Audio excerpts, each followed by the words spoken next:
Le 1er avril dernier, le CFCM, Conseil français du culte musulman, annonçait officiellement la date du prochain Ramadan, faisant de la France le premier pays, cette année, à fixer le début du mois de Ramadan 2021, avant la vision de la Lune.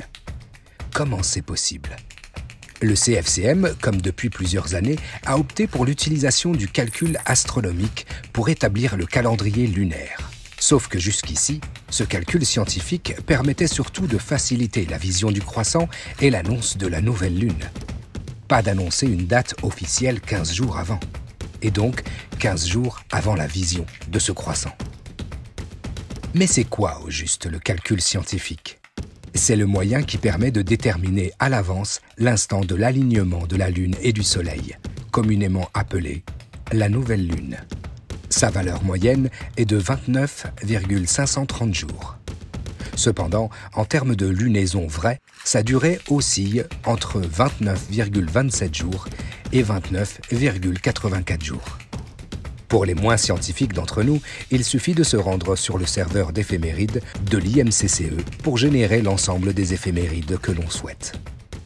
Sur le site de l'Observatoire, la nouvelle lune est d'ores et déjà prévue au 12 avril à 4h30 et 51 secondes. Mais alors, pourquoi le calcul astronomique seul n'est pas validé par les savants musulmans ? Eh bien pour plusieurs raisons. La première, il existe plusieurs types de calculs de visibilité du premier croissant de lune, qu'on appelle les critères de visibilité. Il en existe une dizaine, dont le critère de l'IMCCE, le critère de l'Observatoire astronomique sud-africain, le critère de Yalop, le critère de OD. Et ces différents calculs ne donnent pas toujours les mêmes résultats toute l'année en ce qui concerne la lunaison vraie, la fameuse anomalie moyenne. Deuxième raison, ces critères étant différents, ils ne déterminent pas tous lorsque le premier croissant de lune sera visible à l'œil nu ou avec un instrument. Troisième raison, la phase d'entrée de ce premier croissant n'a en réalité pas de taille fixe, c'est-à-dire que la visibilité de ce croissant sera déterminée par les conditions et lieux d'observation. Les conditions d'observation du ciel ne seront pas les mêmes à Paris ou en Bretagne, avec la pollution lumineuse, la pollution en particules, la météo, etc. Les conditions étant différentes, il se peut qu'on ait besoin de plus de temps pour l'observer depuis Paris que depuis Quimperlé. Or, c'est la visibilité de l'œil nu du croissant qui est déterminante en science islamique. Le prophète sallallahu alayhi wa sallam a en effet dit « Commencez le mois de jeûne en le voyant, le croissant, et cessez le mois de jeûne en le voyant. Si le croissant demeure invisible pour vous, rendez complet le nombre de jours de Sha'ban. » Rapporté par Al-Bukhari. Et c'est sur ce point précis qu'on trouve des divergences. En le voyant, c'est sur ce terme-là que tout se joue.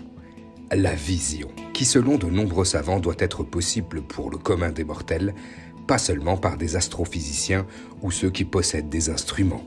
Pour toutes ces raisons, il est impensable pour la majorité des savants musulmans d'abandonner la vision de l'œil nu pour adopter définitivement le calcul scientifique, même s'il reste bien évidemment un outil précis et fiable pour faciliter la vision à l'œil nu de la nouvelle lune.